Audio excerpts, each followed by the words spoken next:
tidak terjadi kiamat sehingga tidak ada yang berkata itu manusia, bukan manusia. Berarti yang nahan bumi ini bertahan malaikat atau manusia? Yang jaga bumi ini tetap untuk bertahan lestari malaikat apa manusia? Itu maknanya. Itulah bab al-walayah al-kubra, kewalian besar. Hati ada ilham masuk, coba ajak istighfar daripada merasa lebih pinter. Maka kita istighfar, astagfirullah, ya Allah ampuni dosaku karena aku merasa lebih pinter daripada orang lain. Langsung mak nangis.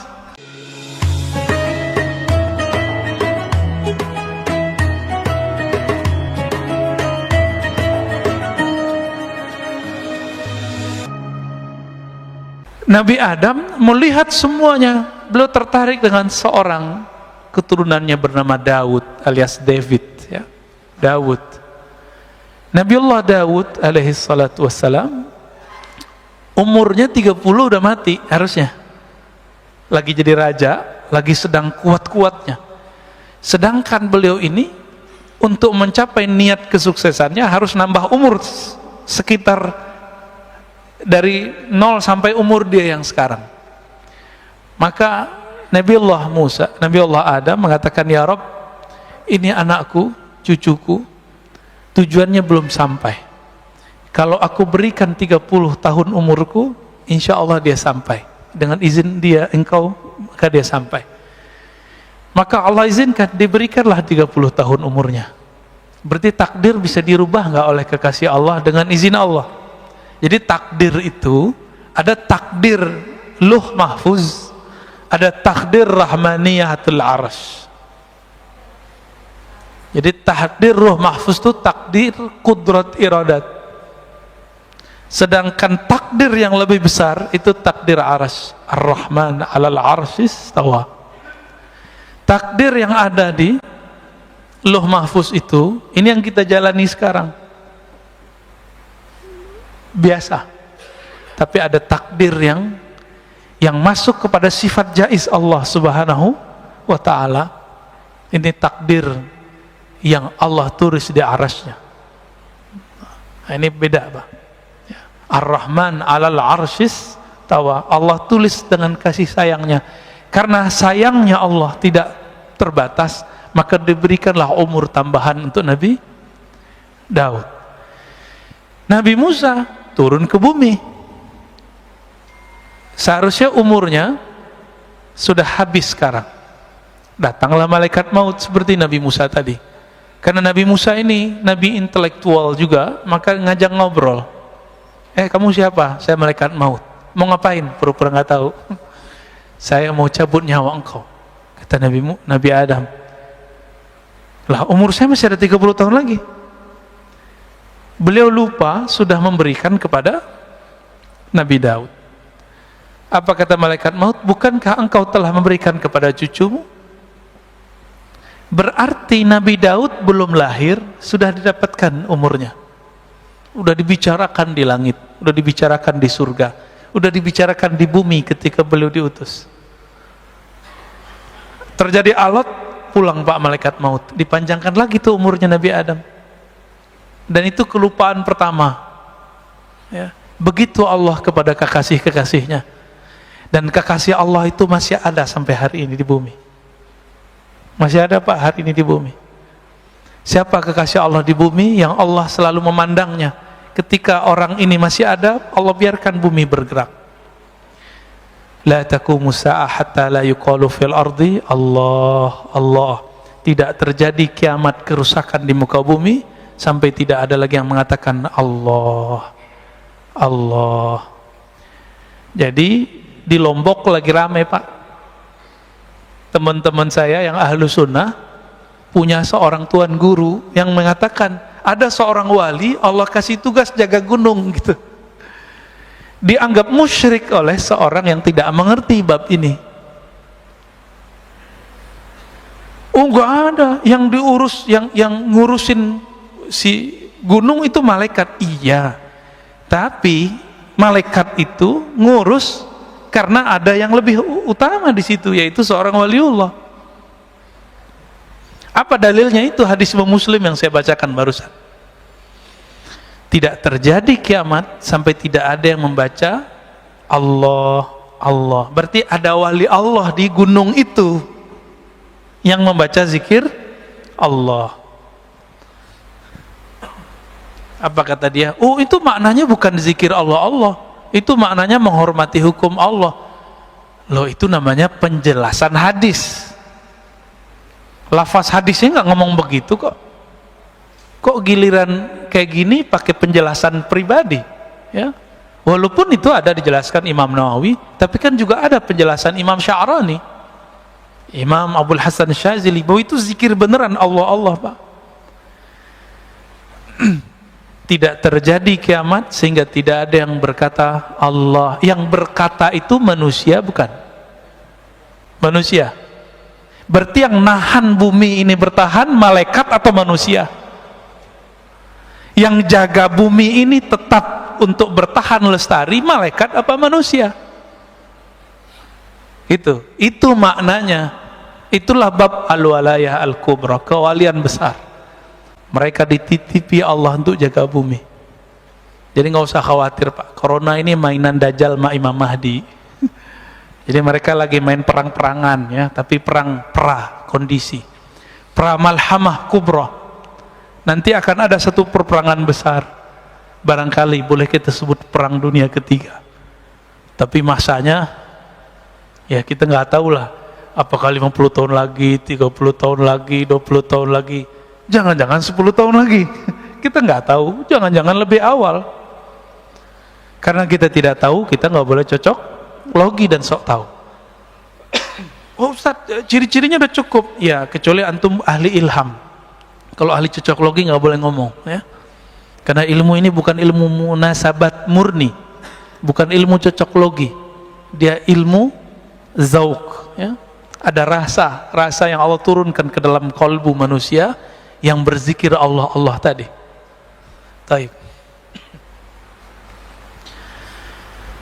Salah satu cara Allah mengenalkan dirinya kepada hamba, Allah buat suatu skenario, diciptakan satu makhluk, lalu si hamba ketakutan.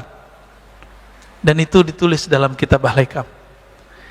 Bismillahirrahmanirrahim. Wa bisanadina al-muttasil al-imam al-arif billah ibn Athaillah Sakandari qadasallahu sirrahu qala mata awhashaka min khalqih fa'lam annahu yuridu an yaftaha laka babal uns bih.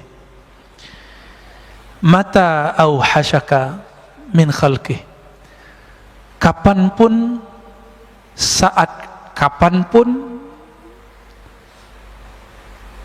dia membuat engkau takut karena makhluknya. Awhashaka, membuat kamu ketakutan, min khalqih, karena satu makhluknya. Saya mau tanya, corona makhluk Allah atau dia diciptakan oleh selain Allah? Allah itu sebutan Tuhan. Orang Arab, orang-orang ahlu kitab menyebutnya Allah. Yahudi menyebutnya Yahu dalam bahasa Arab, dalam bahasa Ibraninya Yahweh. Wahai dia, wahai beliau. Karena Yahudi tidak berani menyebut kata Allah. Tapi Yahudi pengikut Nabiullah Isa menyebutnya dengan El lima sabaktani, El Allah sama. Maka Allahumma itu bukan asli Arab, itu adalah bahasa Ibrani tua, bahkan Suryaniyah lama yang dulu pernah dipakai Sayyidina Adam sebelum ada bahasa Ibrani dan bahasa Arab. Itu beliau sudah pakai bahasa tua, bahasa Aramaik, namanya bahasa Aram, ya. Itu penyebutan aja, ya. Setiap kali dia membuat kamu ketakutan karena corona, kira-kira begitu terjemahan hari ininya. Sekarang zaman corona, Pak, ya. Atau dengan virus apapun, atau dengan preman siapapun, atau dengan penguasa yang jahat manapun, atau dengan para teroris manapun, gitu. Fa'alam, maka ketahuilah, annahu yurid, bahwasannya dia sedang ingin yaftah babal uns, yaftah laka babal uns, membuka bagimu satu pintu ma'rifatullah bernama unsiyah. Apa arti unsiyah? Unsiyah artinya keintiman. Keintiman.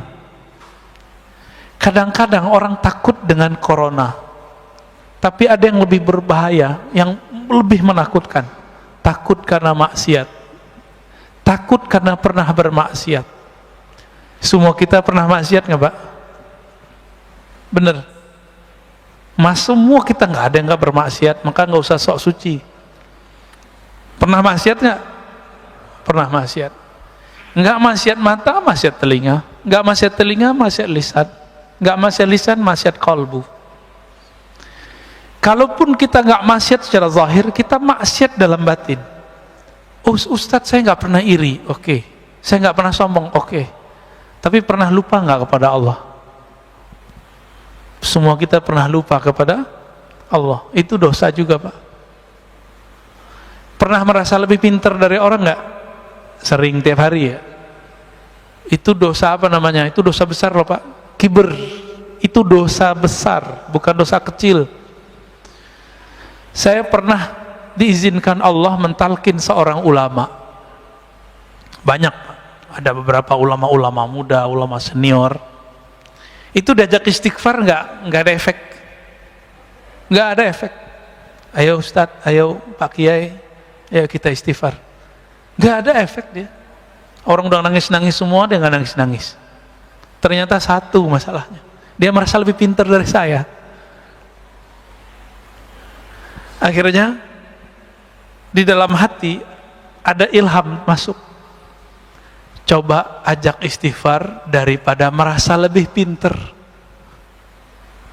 Maka kita istighfar, astagfirullah, ya Allah ampuni dosaku karena aku merasa lebih pintar daripada orang lain. Langsung Mak nangis. Berarti dosa yang tidak terlihat karena merasa pintar ini lebih susah ditobatkan. Ini mohon maaf nih, yang narkoba gampang Pak tobatnya. Antum tobat, nggak ngulangin, tinggalkan komunitas, Allah terima. Pernah minum khamar, Allah gampang itu. Orang melakukan zina, gampang tobatnya. Tapi kalau dosa sombong, susah tobatnya. Antum kalau ada rasa sombong, nggak mau dengerin saya. Maka salah satu ciri-ciri orang sudah tidak sombong, dia mau dengerin orang lain. Maka kepada para ustadz, para da'i, jangan ceramah mulu, sesekali jadi mustami. Imam Ahmad mengatakan ciri-ciri orang alim itu, dia mau belajar kepada yang lebih besar, sepantaran, dan yang lebih kecil.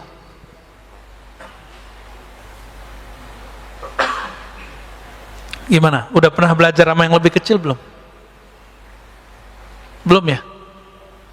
Umurnya, gelarnya, fisiknya, belum ya? Jarang ya? Jarang. Kalau umur sering, tapi kan gelarnya tinggi. Yang umurnya kecil, gelarnya nggak segede kita, Pak. Pernahkah kita mau dengerin? Nah, maka kalau para da'i, para ustadz, jangan khutbah mulu tiap bulan. Harus ada satu kali sebulan dia nggak dengerin khutbah, dia dikhutbahin orang. Nah, syukur-syukur di rumah dikhutbahin bininya ya. Jadi apa yang Allah sedang mau kenalkan kepada kita? Unsiyahnya, keintimannya dengan kita. Uns itu lebih dekat dari qurb, kedekatan. Uns itu sudah mesra. Pernah, ini ilustrasi biar gampang. Anak-anak kita kalau ketakutan dia nyari siapa? Ayahnya. Ayah gitu terus dipeluk kan? Kita gemes ngeliat begitu, dan itu bikin rindu mau pulang ke rumah. Bener ya?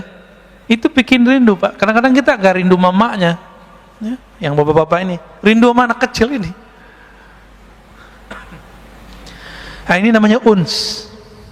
Kemesraan kalau dia seumuran, keintiman jika dia sudah sangat dekat ya. Keakraban jika dia sudah sangat akrab. Sudah akrab belum dengan Allah? Allah itu ngomong, wa nahnu aqrabu ilaihi min hablil warid. Kami ini akrab kok dengan kamu. Kan artinya akrab kan bahasa Arab tuh akrab. Kami ini lebih akrab daripada kamu, daripada dirimu sendiri. Hablul warid. Hablul warid itu kan diri kita sendiri. Nggak usah diterjemah harfiah. Maka salah satu nikmat yang Allah berikan saat ini, saat corona ini adalah nikmat unsiyah. Sebelum keluar doa dulu nggak? Biasanya dulu keluar aja kan. Sekarang ya Allah jaga aku dari corona. Kayaknya kecil amat. Emang virus itu cuma corona? Banyak Pak virus selain corona. Saya nggak kena corona kemarin, kena batuk, kena flu sebulan yang lalu. Sekarang sisa batuk kering dikit batuk. Ini bukan batuk corona loh Pak ya. Saya udah pernah corona setahun lalu. Ya kalau versi Ustadz Fulan kan kena corona munafik. Berarti saya munafik Pak. Ya nggak usah jauh-jauh nuduh orang munafik, kita munafik. Tapi kan tega amat nuduh begitu. Kiai kita banyak yang meninggal karena corona. Emang mereka munafik? Habis yang bilang munafik kena corona dia. Ya salam.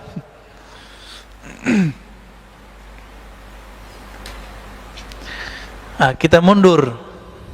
Khairu awqatika. Sebaik-baik time yang kamu punya, waktu yang kamu punya. Jadi time itu bukan jam. Jadi sekarang 5:32. Bukan itu. Itu namanya jam dinding, Pak. Jam sholat.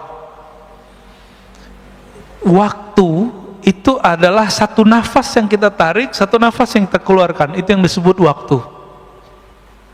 Berarti waktu kita sebenarnya lebih berharga daripada cuma 1 detik, 2 detik itu. Apa kata beliau? Waktu kamu bernafas, yang paling bagus adalah waktun tashhadu fihi wujuda faqatik. Saat-saat jika engkau melihat engkau lagi butuh kepada Allah Subhanahu wa taala. Engkau memerlukan perhatian penjagaan Allah Subhanahu wa ta'ala. Sebelum keluar rumah, berdoa, ya Allah jagalah saya. Allah itu senang tuh sama orang yang begitu. Dan itu waktu-waktu paling indah. Bapak sholat 100 rakaat tapi nggak ada rasa memerlukan perhatian Allah, membutuhkan bantuan Allah. Itu lebih baik doa yang tadi Pak. Itulah alasannya kenapa doa musafir lebih utama daripada doa-doa orang biasa. Karena orang musafir ini dia takut mati. Saya pernah kasih contoh beberapa tahun lalu, di sini juga. Awal-awal naik pesawat, dari awal naik sampai turun, zikir nggak putus-putus kan? Naik kedua, setengah putus. Naik ketiga, lupa, malah nonton, main handphone. Benar ya? Kenapa? Karena kita sudah terlalu biasa. Jadi manusia begitu. Doa-doa yang dulu kita baca saat kita ketakutan naik pesawat, itu doa pasti sudah dikabulkan Allah 70%. Saya sudah hitung Pak, doa-doa yang saya baca saat itu Allah udah kasih hampir semua. Tapi pas kita naik pesawat sekarang biasa aja. Ya. Rasa takut muncul lagi pas turbulen. Jadi kita ini takutnya tidak pernah permanen. Takutnya selalu bi asbab, bil awarid, dengan sebab-sebab luar, belum permanen. Kenapa? Nama Allah belum nancap di dalam kalbu. Jadi kita takutnya kepada Allah masih karena faktor-faktor dari luar, belum karena kenal kepada Allah. Orang ini belum disebut arif billah, belum disebut kenal kepada Allah, ya. Baru disebut takwa. Dia takut kepada Allah. Jadi waktu kamu terbaik, waktu kita terbaik yang Allah lihat di saat kolbu ini merasa butuh kepada ampunan Allah, bantuan Allah. Wa turaddu fihi ila wujudi dhillatik. Dan waktu kedua, waktu saat engkau merasa tercampakkan di tempat yang hina. Itulah sebabnya orang yang maksiat merasa hina, Allah lebih sayang daripada orang yang taat merasa suci. Jadi Saya katakan, wahai diri yang pernah bermaksiat, jangan putus asa kepada Allah. Tapi jangan-jangan itulah saat Allah suka melihat kamu. Beberapa orang nggak pernah maksiat secara zahir, matanya lalu jaga, tangannya dijaga, semua dijaga. Kalau ngelihat ada orang berdua-dua, dia bilang, ih najis, setan, tengahnya ada setan. Kan hadis begitu. Kalau berdua, ketiganya setan. Ada yang buka aurat dikit, ahli neraka. Jadi panitia neraka dia, Pak. Kan dia sudah punya daftar ahli neraka, ahli neraka, ahli neraka. Maka Islam yang dia kenal Islam neraka. Ini orang begini ini berbahaya, Pak. Sangat-sangat berbahaya. Mungkin dia korban pendidikan neraka. Ya. Dulu waktu kecilnya orang tuanya bilang sholat, kalau nggak sholat neraka. Nah, digituin dulu kali sama orang tuanya. Ini jangan-jangan nih orang tuanya begini-gini nih. Ini antum horor-horor nih wajahnya. Kalau udah ngaji hikam nggak gitu lagi ngajar anak, ya. Ngajar anak bukan dengan ancaman, ngajar anak dengan pujian dan reward. Kasih dia harapan. Anak soleh bangun. Itu anak kecil lebih senang pada gituin. Anak soleh bangun. Anak papa bangun. Ahli sorga bangun. Gitu, Pak. Cara bangunin anak itu dia cepat bangun. Tapi kalau kita bilang, kamu nggak sholat neraka lo, gitu ya. Itu anaknya bangun langsung pikiran dia. Anak-anak korban begini nanti jadi patian neraka, ya. Dia sendiri nggak tahu nasib dia gimana kan. Banyak orang begitu hari ini, banyak. Pada kita ini buta, ya. Betapa tidak buta. Setiap surat dalam Al-Quran, cari surat At-Taubah, semua memulai dengan Allah mengenalkan diri dan kata Rahman, Rahim, Rahman, Rahim. Emang nggak baca? Emang nggak dengar? Jangan-jangan kita kal himar yahmilu asfara, ya, seperti himar, ya, binatang himar. Apa terjemahan himar? Keledai, ya, yang dia memikul kitab-kitab, tapi dia nggak tahu apa yang dia pikul. Jangan-jangan begitu. Baca Quran, makanya ini mohon maaf loh Pak ya, ini ngajinya agak beda.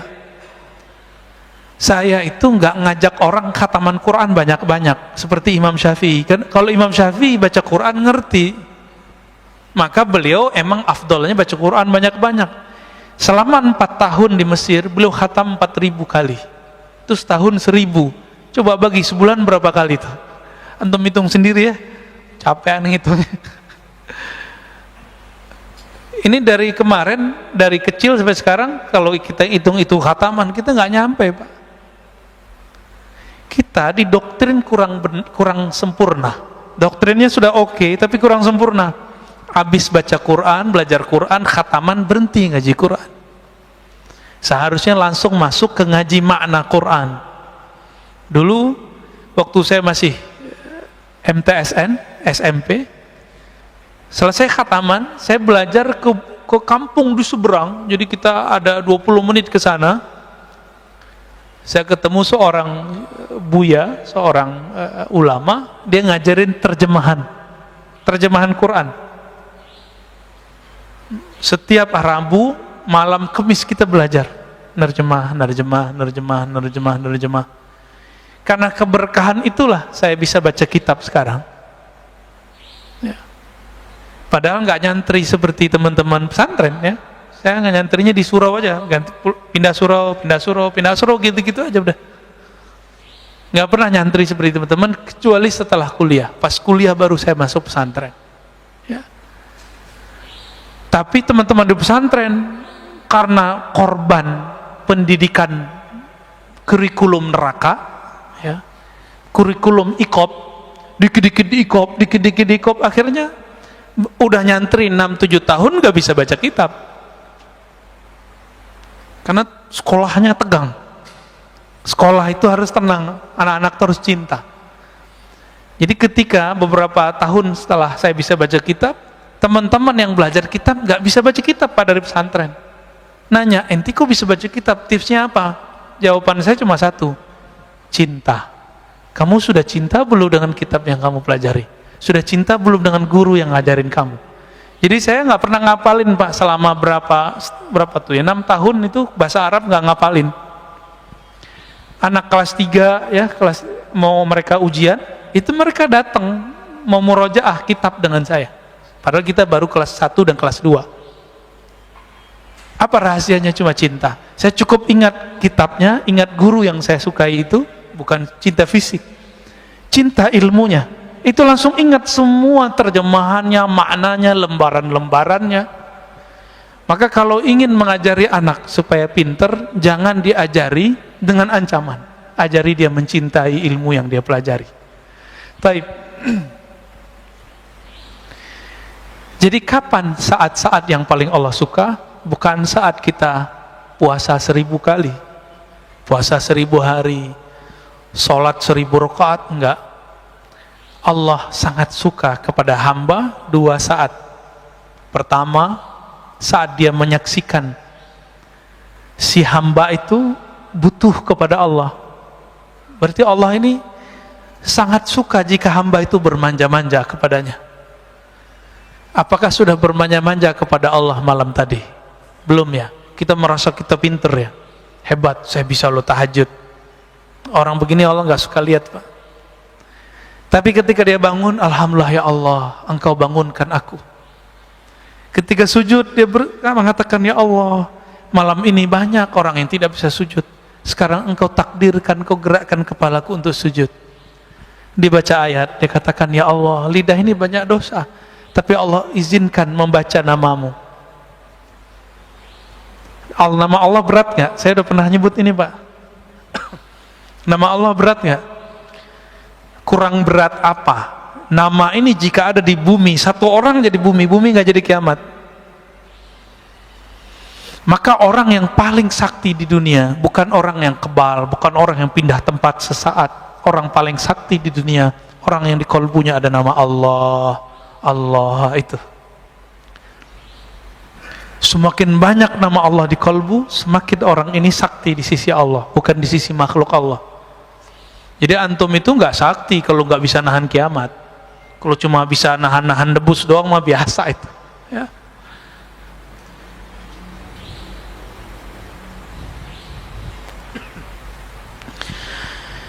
Lalu apa gelaran orang? Gelar orang yang merasakan 2 hal ini. Merasa butuh kepada Allah, memerlukan Allah, dan merasa hina di hadapan Allah. Apa sebutan orang ini? Sebutannya Abdullah, hamba Allah. Maka antum coba lihat, ini gelar Nabi loh ya.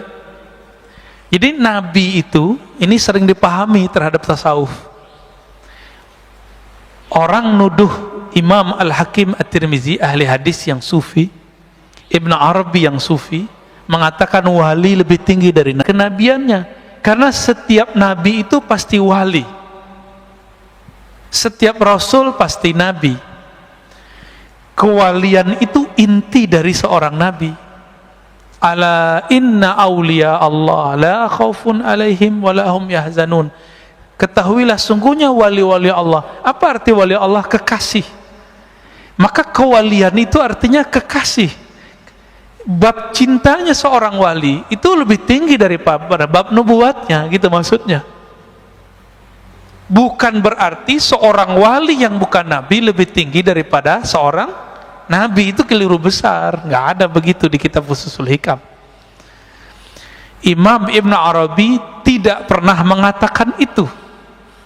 Tanda orang yang menuduh Ibn Arabi mengatakan nabi lebih mulia, wali lebih mulia daripada nabi, dia tidak khatam satu kitab tipis, separuh kitab ini Pak, kitabnya Fususul Hikam judulnya. Kitab tipis saja nggak khatam, gimana kitab yang 9 jilid Al-Futuhat Al-Makkiyah? Terus nuduh. Jadi betapa banyak hari ini orang-orang yang sudah alim dan satu ilmu, tapi dia bodoh dalam ilmu lain, lalu dia tolak ilmu itu. Dan itu sudah ada sejak zaman dahulu. Maka kemarin kita ngaji dengan beberapa komunitas teman-teman kita, ngaji kitab judulnya Risalah Al-Laduniyah karya Al-Imam Hujjatul Islam Abu Hamid Al-Ghazali. Beliau menceritakan latar belakang menulis kitab Risalah Laduniyah itu. Apa kata beliau? Ada teman saya datang melaporkan lawan debatnya yang mengatakan ilmu itu cuma ilmu yang tertulis di kitab, yang nggak tertulis di kitab yang kita pahami sekarang berarti nggak ada, ilmu ngada-ngada gitu.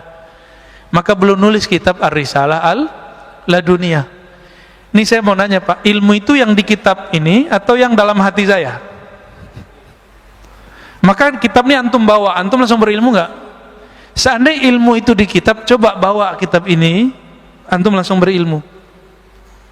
Enggak, ilmu enggak di sini. Ilmu itu ada di dada seorang yang berilmu. Coba kalau yang pakai levis itu ustadz lagi mau khutbah, kira-kira diturunin orang nggak Pak? Panitia langsung turun tangan. Lu ustadz beneran? Digituin paling ya. Teman saya hafiz Quran, cuma dia levis mulu Pak, nggak pakai kopiah. Ada jadwal dia jadi imam. Pengurus bilang, imam kok begini? Emang saya begini katanya. Ya udah ente nggak usah jadi imam. Marah juga tuh panitianya. Karena konsep orang awam, imam itu pakaiannya khas. Ya begitu harus ya kayak gini lah ya. Pakai jubah luar, pakai gamis, pakai baju koko. Padahal baju koko mah bajunya Ahok tuh ya. Koko mah Ahok sama nggak tuh? Sama Pak. Koko kan kakak bahasanya orang Chinese ya. Baik. Di Quran ya banyak sekali ayat yang menyebutkan kata hamba sebagai makom tinggi para nabi. Ayat yang paling sering kita hafal musim Isra Mi'raj. Subhanalladzi asra bi 'abdihi laila. Maha suci, maha hebat Allah yang memperjalankan hambanya. Terus Nabi Ibrahim, wazkur ibadana Ibrahim. Maka ingatlah hamba kami yang bernama siapa? Ibrahim ya. Wazkur abdana Dawud ya. Ingatlah hamba kami Daud, Ishak, Yakub, Ayub, itu disebut gelarnya abd. Begitu ya dalam surat 38 mulai dari ayat 17, 45 dan itu berulang-ulang. Ingatlah hamba kami, ingatlah hamba kami. Maka diterjemahkan dalam bahasa hikam, sebaik-baik waktu kamu adalah saat kamu jadi hambanya. Itu terjemahan bebasnya ya. Baik. Gimana Pak Mirwan, udah sehat? Kena COVID Pak? Munafik dong. Kata orang sebelah Pak, kalau kena COVID munafik. Kalau saya dituduh gitu nggak marah Pak, emang saya munafik. Saya tahu diri saya munafik. Allah suruh banyak zikir, kita dikit zikirnya, ya kan? Allah suruh sedekah, kita sedikit sedekahnya. Allah suruh senyum, kita sedikit senyumnya. Benar nggak kita munafik? Oh kalau mereka orang suci Pak, mereka nggak perlu ya. Tapi kalau datang COVID langsung habis deh. Gimana? Langsung tanya jawab atau gimana? Atau langsung hikam? Kayaknya lanjut hikam ya. Ini bagian akhir lah ya. Ciri-ciri doa kita langsung diijabah Allah. Mata atlaqa lisanaka bit-talab fa'alam annahu yuridu an yu'tiyaka. Kapanpun saatnya atlaqa, Allah mengitlakkan. Apa arti itlak? Melancarkan lisanmu sehingga tidak ada beban dalam melafazkannya, dalam memintanya. Fa'alam, maka ketahuilah saat itu Allah sudah langsung menjawab. Saya mau tanya lagi Pak, adakah di dunia gerakan yang bukan digerakkan Allah? Ada nggak? Kalau ada berarti ada Tuhan selain Allah. Gimana? Jadi yang gerakin kita doa itu siapa sih? Allah. Kita usaha, mentok, pusing, tahu-tahu kita ada aja jalannya. Yang membuka jalan itu siapa? Kita atau Allah? Oh itu kan koneksi saya Ustadz. Kita sudah menuhankan diri sendiri. Hati-hati. Afara'aita man ittakhadha ilahahu hawa. Maka apakah engkau melihat orang yang menjadikan Tuhan dia pujaan-pujaan dia, yang dia puja-puji itu dirinya sendiri. Jika orang alim, dia merasa dirinya pinter. Tuh lihat saya, jamaah saya banyak.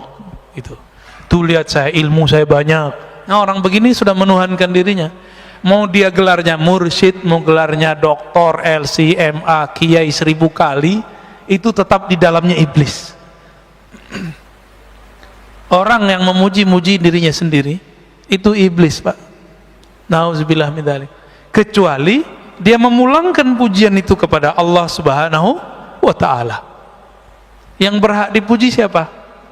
Allah, ya. Maka orang yang memuji dan memusuhi kita itu gerakan dari Allah. Marah gak Allah menggerakkan? Marah gak? Maka jangan terlalu senang dipuji orang, jangan sedih juga kalau dicaci maki orang, karena itu semuanya gerakan dari Allah. Wa ma tasyauna illa ayyasha Allah. Tidaklah engkau berkehendak kecuali kehendakmu tunduk kepada kehendak Allah Subhanahu wa taala. Ada seorang anak muda, belagunya bukan main ngomong kepada saya, ya. Kita ngaji hikam, dia seorang marketing. Dia bilang, Ustadz itu nggak ngerti ilmu marketing. Oh iya, terus gimana? Marketing itu kita harus campaign, iklan, bla bla bla bla, segala macam dia ngomong. Setengah jam dia ngaji hikam, Pak, jadinya. Hikam malah dia. Oh gitu ya, ya saya yain aja. Ya. Karena orangnya udah nggak bisa masuk, jadi udah defense. Ya. Sekali doang ikut kajian kita udah nggak mau ikut lagi. Kita ngasih rahasia rezeki biar dia nggak terlalu nafsu, terobsesi. Ntar kalau dia terobsesi tinggi, merasa ilmu marketingnya yang bikin laku, gagal, Pak, stres. Makanya banyak orang marketing tuh stres. Tiap hari itu lebih stres dari tukang cangkul, Pak. Orang nyangkul di sawah, pulang-pulang capek, tidur. Orang marketing udah jam 1 malam masih mikirin besok kayak ngapain gitu. Nggak keringetan, malah kerja di bawah AC.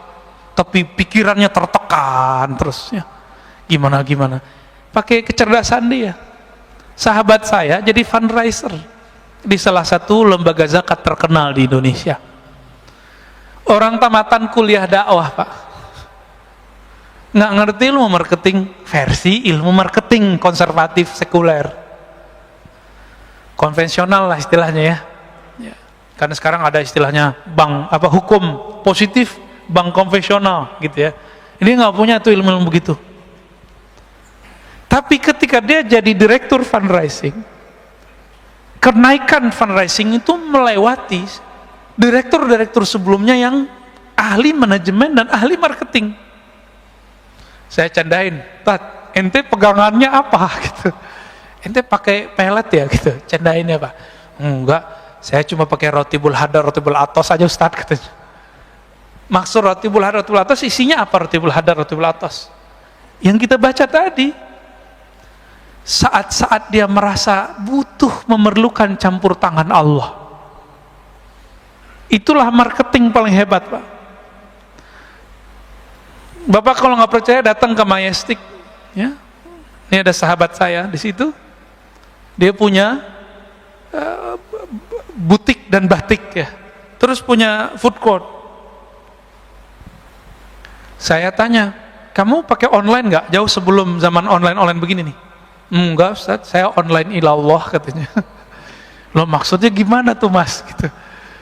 Saya itu, Ustaz, punya karyawan 40-an orang. Kami semuanya menghidupkan channel sholat duha, katanya. Terus kalau kami doa, orang kan doa, jika ya Allah, jika rezeki kami di langit turunkanlah, di bumi keluarkanlah, jika jauh dekatkanlah, kan begitu. Kalau kami lebih eksplisit, Ustaz, jika di langit ya Allah turunkan ke toko kami. Sebutin, Pak, tokonya. Jika di bumi maka keluarkanlah, antar ke toko kami. Yang minta sehari itu, jadi mereka sip-sipan sholat duhanya, gantian. Jadi mulai dari jam 8 sampai jam 11 nggak berhenti tuh orang sholat duha. Mirip-mirip seperti ahbab tabligh, kalau mau jauh lah ada ahli zikirnya di pojok masjid. Serius, Pak, sama lah, ini marketing langit ini. Bisa begitu, dan ada aja yang datang. Ada aja yang datang. Dia beli batik 80 juta Pak, kain doang udah robek dikit tuh, dibeli 80 juta. Kata istrinya, ente bahlul juga ya, ngapain dibeli begini-ginian gitu, kira-kira terjemahan bahasa aneh loh ya, bukan bahasa beliau. Tahu-tahu udah lama dia nggak minat mau dijual, tapi feelingnya ini sudah ada sahibnya nih yang bakal jadi tuan ini. Ternyata tiba-tiba ada orang Chinese datang, dia lagi nyari batik-batik lama yang dulu apa istilahnya ya, ditulis oleh moyang-moyangnya dulu. Ketemu berdesir, ditawar Pak, 2 kali lipat, dilepas. Tadi 80 sekarang jadi 160 ya, kurang-kurangan dikit lah. Kenapa? Online ilallah. Orang nggak mau mikirin yang begini. Cuma 3 tahun kebeli sekian toko dia. Di depannya orang jualan udah 20 tahun begitu-gitu aja. Pak pasti pakai gerobak. Kita nggak ngeremahin siapa-siapa Pak. Ini berbicara marketing langit. Ya. Yaitu, inilah ilmu pengasihan tertinggi. Ilmu jalbur rizq. Apa jalbur rizq? Kan orang-orang usaha ini nyari-nyari itu kemana-mana. Antum gak usah kemana-mana, nyarinya ada di kamar kita, ada di atas sajadah kita. Jadi yang usaha nih, gak usah ijazah-ijazahan antum, gak usah datang ke kiai mana. Kiainya gak musyrik, antumnya yang musyrik.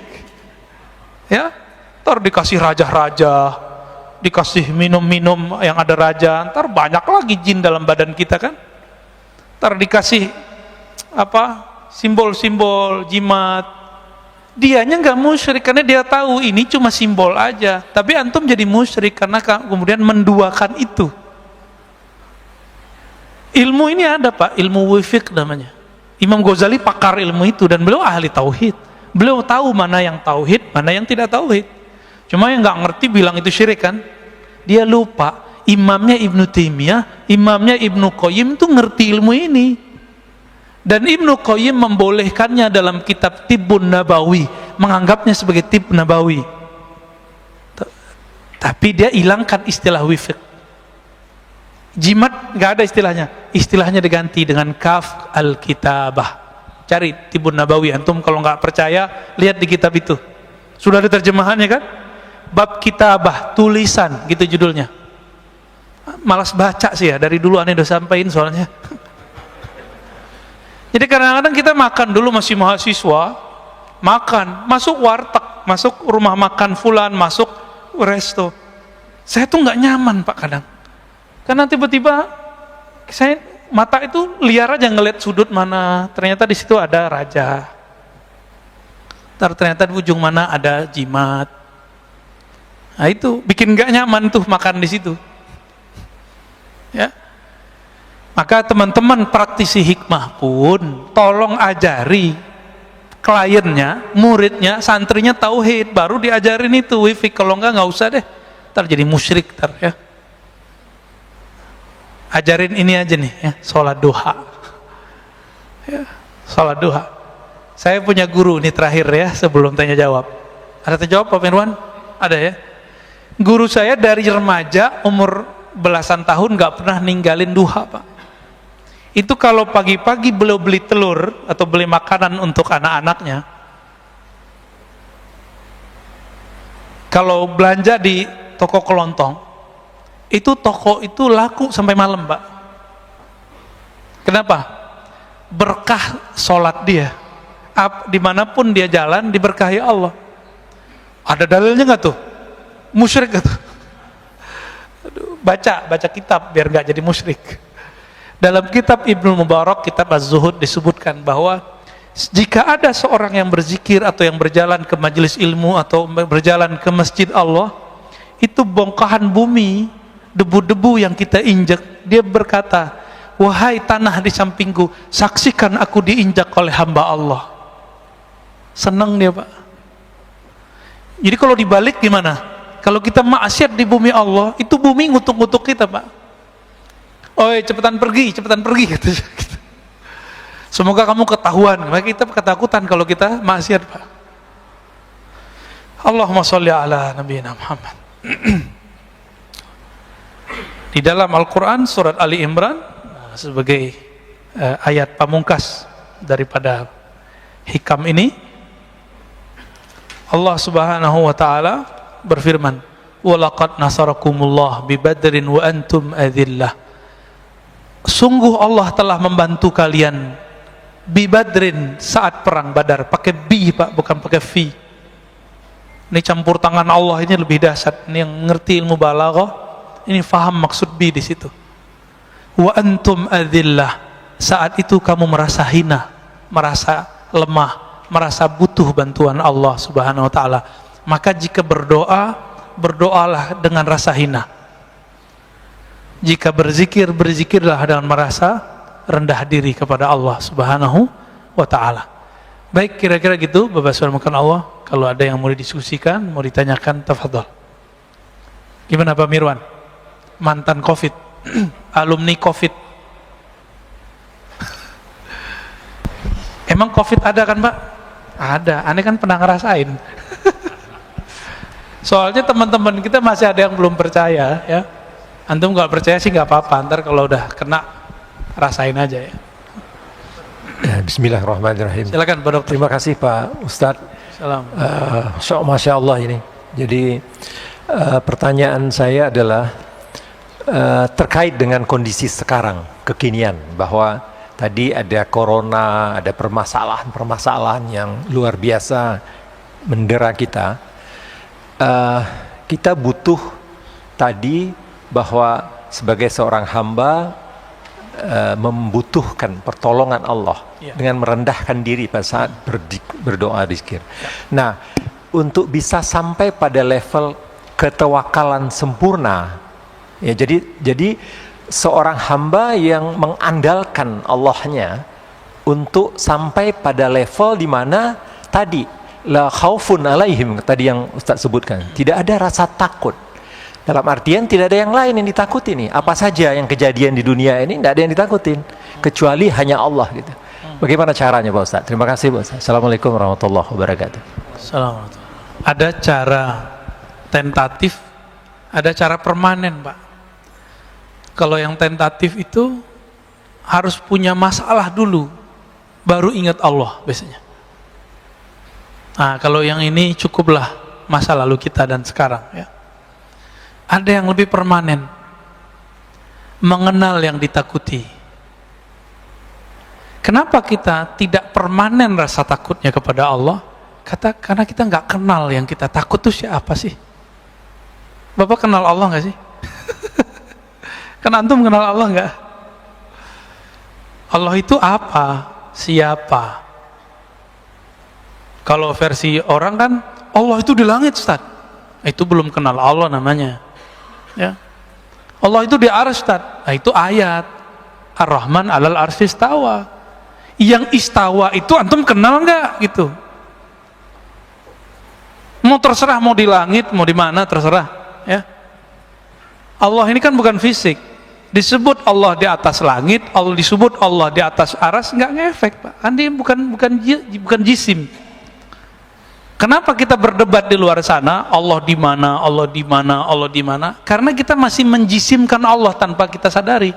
Menganggap Allah itu benda, sesuatu benda. Maka sampai keyakinan mereka yang mengatakan apa? Yang meyakini Allah tidak berarah di atas langit atau di atas arsy berarti diam. Meyakini Allah tidak ada. Berarti sebelum arsy nggak ada, Allah nggak ada dong. Dulu arsy pernah nggak ada nggak? Atau alas adanya bareng sama Allah? Duluan mana arsy sama Allah? Mana dalilnya? Akhir surat At-Taubah dan beberapa ayat-ayat yang lain. Allah menyebut Rabbul Arsyil Azim. Rabb, Allah pencipta. Apa arti Rabb? Pencipta. Pencipta arsy yang besar. Jadi arsy yang besar aja Allah yang ciptain kok, Pak. Nah, maka Nabi kalau lagi ada karb itu karbun artinya masalah. Itu doa favorit saya kalau baca zikir pagi sore, salah satunya la ilaha illallahul alimul azim, la ilaha illallah rabbul arsyil azim, la ilaha rabbus samawati wa rabbul ardi wa rabbul arsyil karim. Tiada yang berhak disembah kecuali Allah, tiada Tuhan pencipta langit dan bumi, dialah ya rabbul arsyil azim, pencipta aras yang besar. Apalagi cuma corona yang kecil, kelihatan nggak corona? Sampai hari ini yang disebut corona itu kan yang disebut sama Bill Gates itu, yang dia presentasi beberapa tahun yang lalu, yang bentuknya kayak rambutan ya. Jadi kita sudah terbawa oleh dia, maka sekarang di mana-mana gambarnya begitu, padahal belum tentu begitu juga Pak. Ya pinter ya, jadi maling teriak maling Pak. Makanya wajar ya vaksin versi lawan dia nggak diakuin, karena dia mau jualan vaksin juga. Ustadz konspiratif. Emang ada di dunia yang tidak pakai konspirasi? Antum dagang aja konspirasi loh. Kita dagang aja konspirasi nggak? Contohnya gini, orang megang handphone setiap hari lebih lama daripada nonton TV. Maka sekarang orang antum nonton YouTube sekarang lebih banyak nonton TV, ya nggak? Itu pakai otak konspirasi loh. Sekarang jadi marketing namanya. Maka dipasanglah iklan banyak-banyak. Yang lucunya pas pengajian lagi ya. Maka antum yang pakai channel pribadi tuh, tapi isinya ceramah, itu duitnya syubhat, harus dibagi tuh. Wajib dibagi kalau dapat duit. Ya. Harus dipakai untuk jalan dakwah, kalau enggak kualat. Rasain aja ntar. Ya. Karena pembersihnya cuma jalan dakwah. Jadi yang antum yang punya tabungan samar-samar, nggak usah khawatir, pakai di jalan dakwah. Tapi jalan dakwahnya jangan salah dakwah. Ntar dakwah teroris lagi yang dibantu. Ya. Jadi apa yang harus kita lakukan? Ma'rifatul ma'bud, mengenal yang kita anggap kita takut itu. Bapak karena kenal istri, maka cintanya permanen Pak. Walaupun istri sudah ubanan, benar gak Pak? Bapak kan ubanan soalnya, saya ngeliat rambut Bapak aja. Tetap cinta kepada istri. Kenapa? Saya kenal dia semenjak dia belum ubanan gitu. Ada orang cantik bukan main, tapi ketus. Bapak seneng gak? Jadi cantik fisik itu dia cuma enak di mata, pas ngomong gak enak di telinga, maka dia gak cantik lagi. Cantik-cantik kok ketus. Nah, itu cara kita membatalkan kecantikan dia. Apalagi nyebelin, apalagi matre, oh capek lagut ya.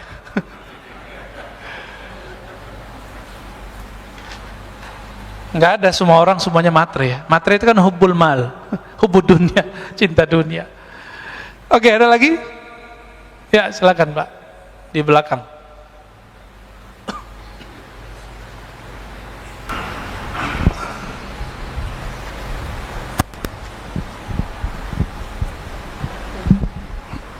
Bismillahirrahmanirrahim. Terima kasih Ustadz waktunya. Iya, sama-sama Pak. Yang membedakan manusia itu di hadapan Allah adalah ketakwaannya. Kita sering mendengar bahwa dalam hadis yang populer, dalam diri manusia itu adalah segumpal daging. Jika daging itu baik, maka semuanya akan menjadi baik. Betul. Nah, kalau sudah demikian, maka dari strata yang bawah itu bisa menjadi lebih dicintai Allah daripada pribadi yang punya strata yang lebih tinggi karena ketakwaannya. Nah, bagaimana cara kita mengintegrasi amal, ilmu dan iman supaya kita menjadi kepribadian yang dicintai oleh dan diutamakan oleh Allah Subhanahu wa taala. Dan apa yang menyebabkan daripada ketiga integrasi ini yang mudah sekali copot, mudah sekali luntur, mudah sekali kalah dalam kita mencapai keridhaan Allah Subhanahu wa taala. Terima kasih. Wassalamualaikum warahmatullahi wabarakatuh. Assalamualaikum warahmatullahi wabarakatuh. Gak pakai teori Pak, pakai yang praktis aja ya. Masih ingat kisah orang yang suka baca kulhu? Dalam Sahih Bukhari, Kitabut Tauhid, bagian akhir kitab, jilid terakhir. Kitab saya masih kitab kuning jadul, nggak ada nomornya ya.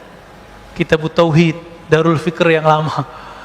Di situ disebutkan bahwa ada seseorang pemimpin perang, setiap kali mimpin sholat, selesai satu ayat dia tutup dengan kulhu.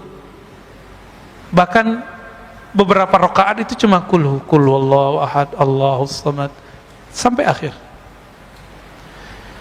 Akhirnya bikin yang di belakang bertanya-tanya, emang gak ada ayat lain? Kira-kira gitu ya.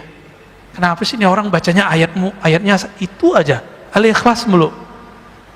Pulang ke Madinah, sahabat-sahabat yang jadi makmum ini melaporkan apa yang dia lihat, padahal Nabi gak pernah menyuruh begitu.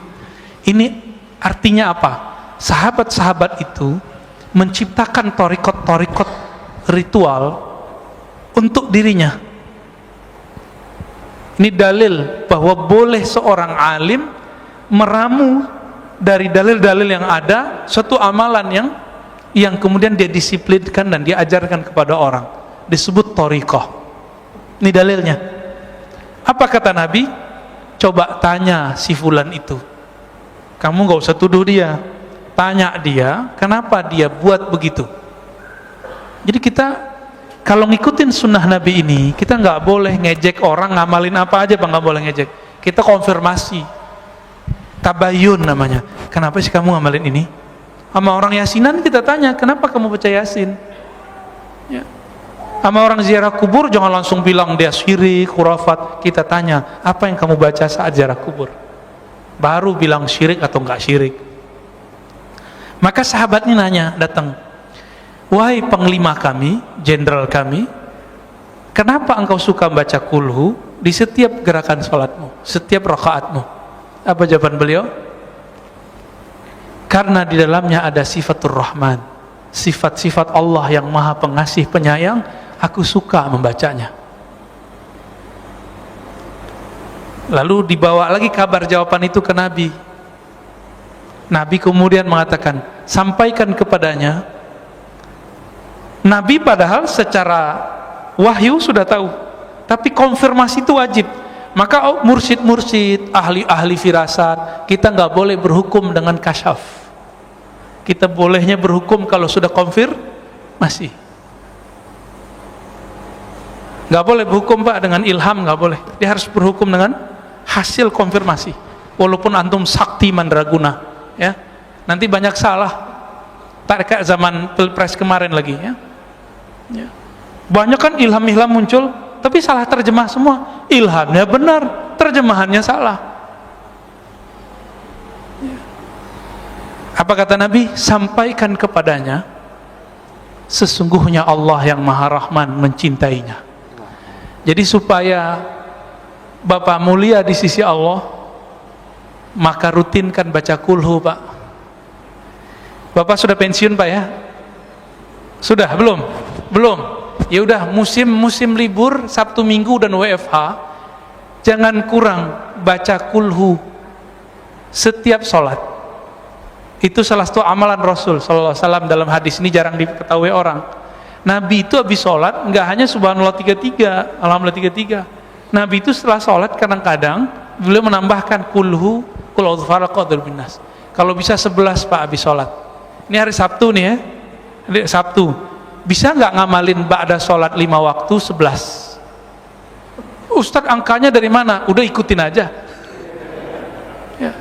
11 itu menunjukkan banyak. Diulang-ulang nggak? Seperti sahabat itu ngulang-ulang, kita ulang kisah itu kembali. Ini torikot, namanya torikot Al-Ikhlas. Sanadnya langsung ke Imam Bukhari. Imam Bukhari langsung ke sahabat Nabi dan langsung di ACC Rasulullah. Ketahuilah wahai sahabat, engkau dicintai oleh Allah. Itulah pengangkatan kewalian. Jadi teman-teman, wali itu diangkat, itulah wisuda kewalian. Jadi bukan wisuda-wisuda yang seperti antum bayangkan itu. Itu pengangkatannya begitu. Jadi sahabat-sahabat itu diangkat sama Allah, diangkat Rasulullah. Tinggi itu Pak makomnya. Tinggi nggak tuh makomnya? Tinggi. Bisa nggak diulang? Bisa. Karena setiap ulama itu akan mewarisi ilmunya. Semoga kita pewaris ilmu.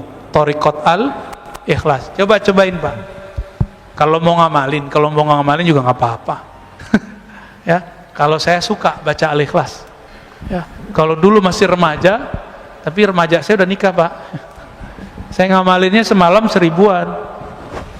Ya, 1000 kita ngamalin hampir tiap malam.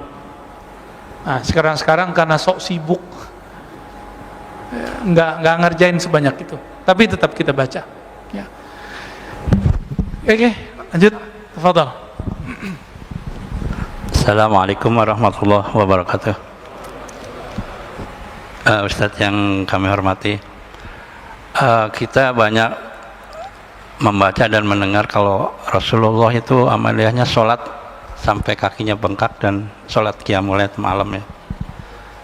Dan para aulia juga banyak kisah-kisah beliau itu sholat malam dari pakai wudhu isya sampai.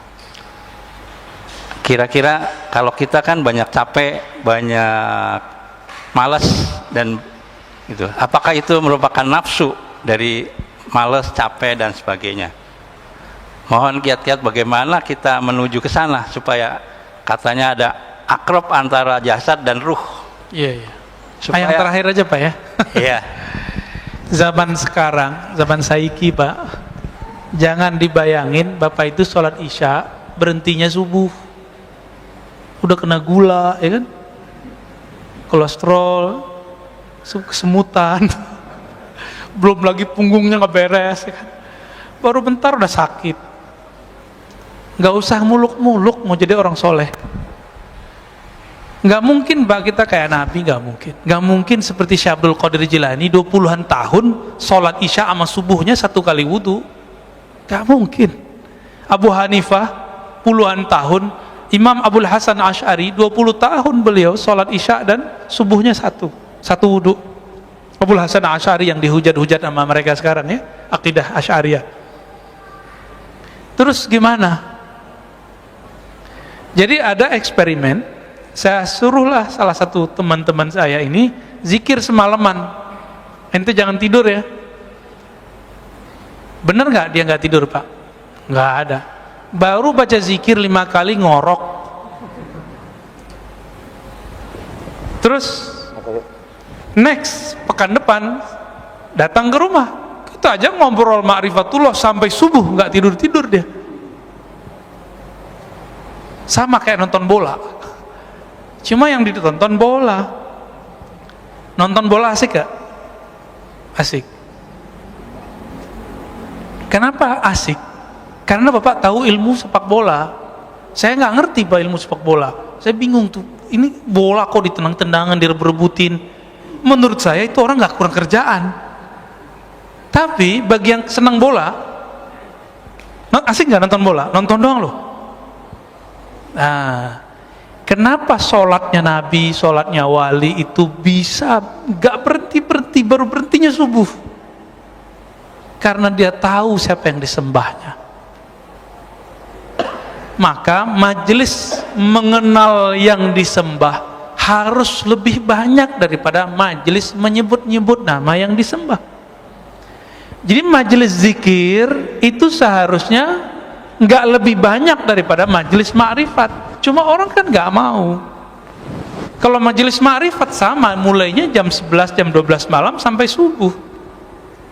Duduk aja Pak kita ngomongin Allah, gosipin Allah kita kerjaannya.